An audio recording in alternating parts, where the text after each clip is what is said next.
ní pé ẹ jẹ́ ká súnmọ́ Ọlọ́run dáadáa lọ́dún yìí kí ìlérí àti májèmí Ọlọ́run kó lè ṣẹ fún wa. Kò sí nǹkan tó kàn wá nípa bí ìlú ṣe rí, báyé ṣe rí, bí nǹkan ṣe rí, kò ná Ọlọ́run ní nǹkan kan.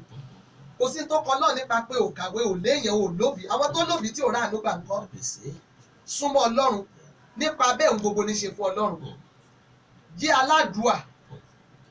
Tó o bá lórí ọ̀fẹ́ àwẹ̀ gbà tí ò bá sì fílẹ̀, má bà tèèyàn jẹ́, má wàá kó bàjẹ́ fún ọmọnìkejì, torí tí àlọ́ bá lo àbòbò ó ní tèmi lẹ̀san ó gbẹ̀san. Ọ̀rẹ́ ẹ̀san ni ò jẹ́ kó dáa fọ́pọ̀lọpọ̀ jù báyìí lọ.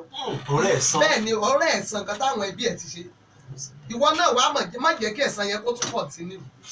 Ẹja súnmọ́ Ọlọ́run, má ṣe lòdì, má wàá wàkúwà kó má rírì kúrì, ohun tí ò tó ń bọ̀ wá ṣẹ́kù. Ọlọ́run ní ètò rere fún wa o, orílẹ̀-èdè máa dùn. Ẹni tó máa wọlé tí ògo yẹn máa kárí, Ọlọ́run á bá wa gbé wọlé.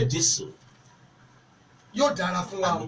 Nínú ilé yìí bí òní wọbẹ̀, ọkọ ní sùúrù, aya ní ìtẹ́lọ́rùn. Ẹ̀yin ọmọ ẹ gbọ́ràn sáwọn òbí yín nínú Olúwa lẹ́nu. Ẹ jọ súnmọ́ Ọlọ́run. Ó mú ìyàwó rẹ̀ wọnú ọkọ̀, àwọn ọmọ ẹ̀ náà wọbẹ̀. Ó ń lómi ò ṣe gbé wọn lọ. Ìwọ ìyàwó nìkan ló ń gbàdúrà. Bá Ọlọ́run sọ̀rọ̀, fi ọkọ ọkọ rẹ lé Ọlọ́run lọ́wọ́, fi ọkàn ìyàwó rẹ àtàwọn ọmọ lé Ọlọ́run lọ́wọ́. Káwọn náà darapọ̀ kẹjọ gbàdúrà, ẹ̀rì kó máa dára fún yín. Nígbà tá a tó jọ pàdé lóru mẹ́ni ọ̀rọ̀, ayọ̀ lájọ máa ní. Gbogbo ọkàn tó ṣàmì àdúrà lónìí, testimony lẹ máa mú pàdé mi, kó máa dára fún wa. God bless you all. Ẹ ṣì mà ní orúkọ aláṣẹ ìgbìmọ̀ olùdarí àti gbogbo òṣìṣẹ́ Fresh FM Radio, wọ́n ní kí agbésọ̀fẹ́ ní àyè kábí fún yín mọ́ mi. Dúpẹ́ lọ́wọ́ iléeṣẹ́ yìí o, lórúkọ Jésù kò ní tán síbẹ̀, ó máa pọ̀ sí.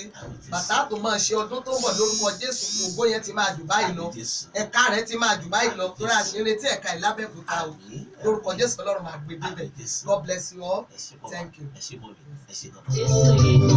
Jésù ní òkùnkùnrin, bí àdúrà ṣe ló lè bá lórí onígbàgbọ́ ayé, wípé bàbá ṣe wọ́n lọ́kàn, bébí pẹ̀lú rẹ̀ ṣe jẹ́. Lórúkọ àwọn tá a jọ ṣètò papọ̀, Ẹ jẹ́ ká Ọláwọlé Musa Ọlálẹ́kọ̀, Kàrímọ́ ti kòkó lọ.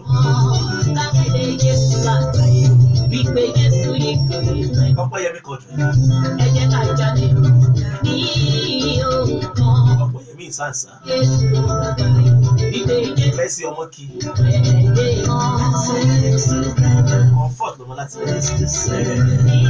Yẹ̀lílì Fúlàní, Alájà Fazia, Olúwakẹ́mi Ọládélé,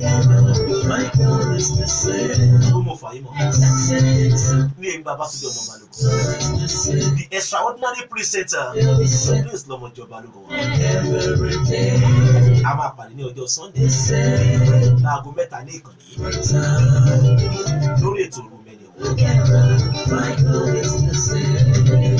God bless Nigeria.